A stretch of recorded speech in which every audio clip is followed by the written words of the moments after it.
Well, never mind all that stuff because COVID also taught Sunny Hostin how to get her groceries delivered. Yeah, I know, amazing. But that means it's time for... One Mercury might be steady in the sky, but Sunny Hostin came crashing down like a satellite in flames. Her meltdown was epic. A teleprompter glitch right after Greg Gutfeld's ruthless takedown spiraled into soap opera levels of chaos, prompting a run on tissues and popcorn alike. Viewers of The View might have seen this coming, but the spectacle still managed to top expectations. If you've ever wanted to witness a faster breakdown than a party store bounce house in a windstorm, buckle up. When the cameras finally stopped, Sunny muttered something that left everyone stunned. Fun of The View a lot, but that's only because they keep talking. Those hens are always clucking. They get to say stupid stuff for an hour every day, and then I get to say stupid stuff for an hour every day, except on purpose. But every now and then, one of those dingbats inadvertently says something that reveals modern liberal thought so perfectly, it deserves further study. You know, like a weird serpent that washed up on the beach and you want to poke it with a... 2 in under 120 seconds. Greg Gutfeld exposed more double standards than The View has managed to ignore in 20 years. A slightly complex question, anything beyond "do you like puppies?" was finally introduced, and Sunny Hostin cracked like a dropped phone screen. But this wasn't the usual snap seen daily on the panel. This was a cinematic collapse, the kind you'd expect in 4K Ultra HD with bonus commentary. Greg didn't just touch a nerve, he triggered a full psychological download failure. So, Sunny, I bet you haven't been in a supermarket since COVID for about 3 years. I haven't been in a supermarket since like COVID. For about 3 years. That's when I discovered Instacart, and I give them a big tip because they don't always pay their people well, and it's so that's been an issue I think for the company. But man, you can get toiletries, you can get fire logs. You know those big Bounty towels you don't want to carry. Those from Costco. Somebody else goes. Fire logs? She had to tell the audience that she tips big because even she knows she sounds insufferable. Hey, but at least I tip. 3 as expected. The self-declared legal authority whose courtroom expertise is about as convincing as a teen. Playing Guitar Hero stepped up and delivered commentary rich in energy but poor in facts. Her logic was simple: shout nonsense confidently, and someone might call it insightful, with loud affirmations, overdone applause, and a shared sense that democracy was being defended by yelling over each other. The panel carried on. It was Tuesday on The View, which meant the same chaos under a fresh headline. Hostin's obsession with race gets thrown back in her face. Today's video comes to us from Sunny Hostin. Sounds like a town. We're in Sunny Hostin. She was on PBS's Finding Your Roots, a show dedicated to researching celebrity ancestry. For context, Sunny is a staunch supporter of reparations and has made a fortune spewing nonsense about white privilege and racial justice. Well, turns out she's not as oppressed as she claims she is. She's actually the descendant of slave owners from Europe. Here's how she... For if The View is unfamiliar, imagine a common thread on a political meme where everyone thinks they're a constitutional scholar. After skimming one Wikipedia entry, every disagreement is labeled a threat to democracy, especially if it challenges their espresso-fueled groupthink. Sunny is seen as the voice of reason if your definition of reason involves lots of yelling, interruptions, and calling everything fascism unless it comes with a soy milk latte. Wow. I'm a little bit in shock. I just always thought of myself as Puerto Rican, half Puerto Rican. I didn't think I was, my family was originally from Spain and slaveholders. Yeah. So how are you feeling, my friend? I think it's actually pretty interesting that my husband and I have shared roots. Yeah. So I do appreciate that. And I think it's great for our children to know this information. I guess it's a fact of life that this is how some people made their living, on the backs of others. Fact of life. Interesting change of tune. For more, we go to our chief Sunny Hostin correspondent for a reaction.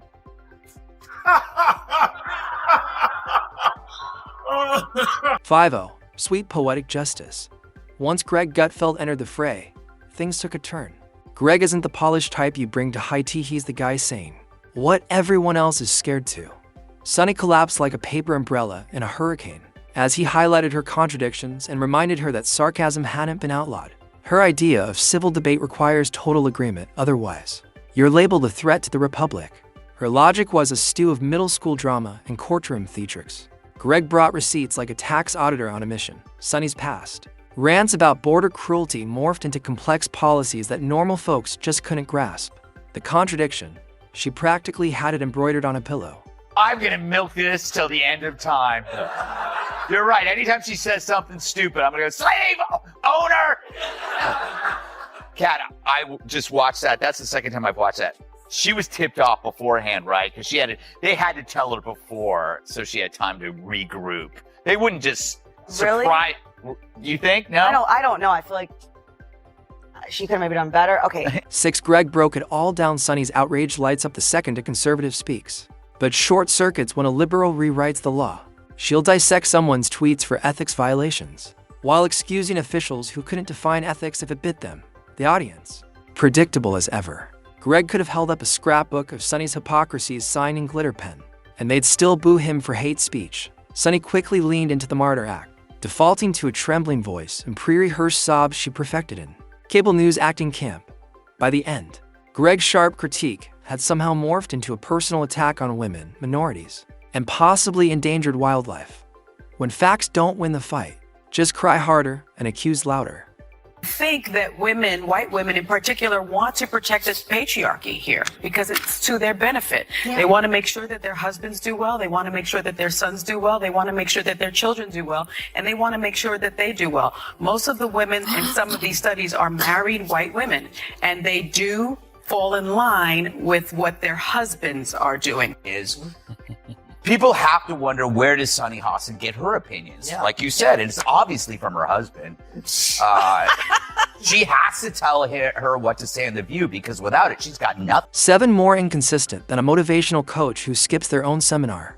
Sunny was absolutely shocked that someone dared to call out her contradictions. From her cushy seat on ABC, she spent years belittling millions of Americans.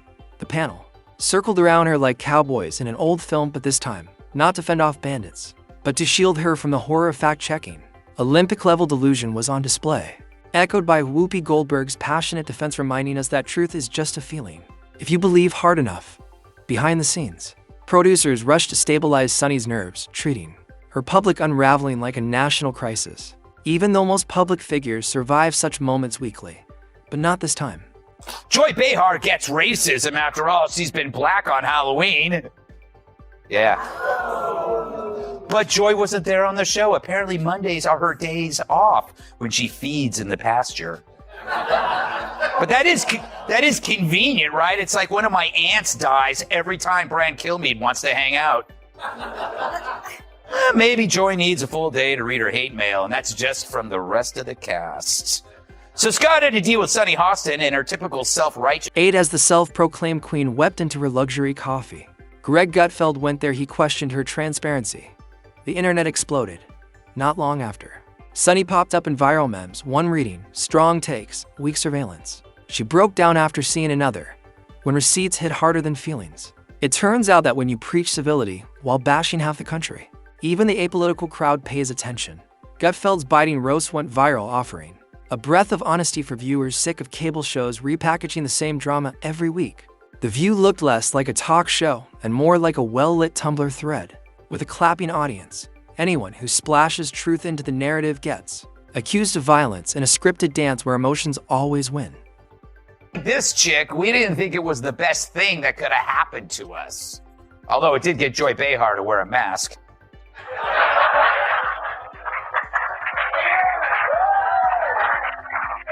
It's funny, her being named Joy is like me being named Ugly. 9. The real comedy came when The View attempted to spin the entire incident, not as a meltdown over hypocrisy, but as a crisis about bullying and the need to protect women from criticism and truth. The show operates like a sanctuary for half-baked ideas never tested by rational thought. Sunny Hostin and her co-panelists don't want a debate. They want a daily affirmation retreat disguised as political discourse. The second irony or logic enters the room, the entire performance collapses, like flimsy decor in a stage play. That's not analysis, it's a confidence workshop with applause breaks. Did you watch the whole thing or just the parts that I sent you? I watched it. Obviously, just the parts that you said. Did I watch a whole episode of The View? No woman can do that unless you're stupid. But I have a job. Here's the thing. How can they call themselves progressives when they keep saying that nothing has progressed? Then it's on them. Right. I just wish I could have, would have watched if I could, would have been Joy Behar watching that. Yes. And being like, I totally made the right call. It was not an accident that they had him there on her day off when she was, presented herself as the, expert on systemic racism. 10 as expected, the crisis was rebranded like everything else these days. Sunny began with a heartfelt speech about personal growth and emotional courage. In real time, the episode transformed from public reckoning to a touching therapy session. Forget that she got caught contradicting herself. This was now a moment of self-discovery. It was so dramatic. It could have launched a Marvel spin-off starring gaslighters and capes. Gutfeld just kept smiling, driving critics mad with confidence. Instead of rage, the usual suspects accused him of cruelty for pointing out the obvious. Every time Sunny tries to reclaim moral high ground, someone brings up that one viral moment where she buckled instantly. Now, she's not just a host, she's a walking internet meme. People have to wonder, where does Sunny Hostin get her opinions? Yeah. Like you said, and it's obviously from her husband. She has to tell her what to say in The View, because without it, she's got nothing up there. She's not very bright. But the problem with her is that she went full racist. She injected skin color into a fairly generic behavior seen in all spouses, regardless of skin color. People marry, they listen to each other, they have something in common with them, they share their political views. She just didn't want to upset her husband by saying her husband makes her do everything, and then she'd have to accuse him of being a racist. Because if he told her that this is what white women do, then he's a racist. 11 in a better world. The View might use this chance to revisit its format, maybe even consider inviting guests who disagree. But let's be real, the odds of The View embracing honest dialogue are about as low as Sunny Hostin winning a journalism award for courage. More likely, upcoming episodes will feature meditation breaks, support animals, and workshops titled Why Your Feelings Matter More Than Facts. Sunny will continue preaching moral authority like it's linked to her platform shoes, promoting the value of truth without ever demonstrating it. Meanwhile, Greg Gutfeld will keep reminding America that the emperor isn't just unclothed. He's also demanding a round of applause for silencing dissent. More time to talk. And I thought Will Smith wouldn't let a black man finish.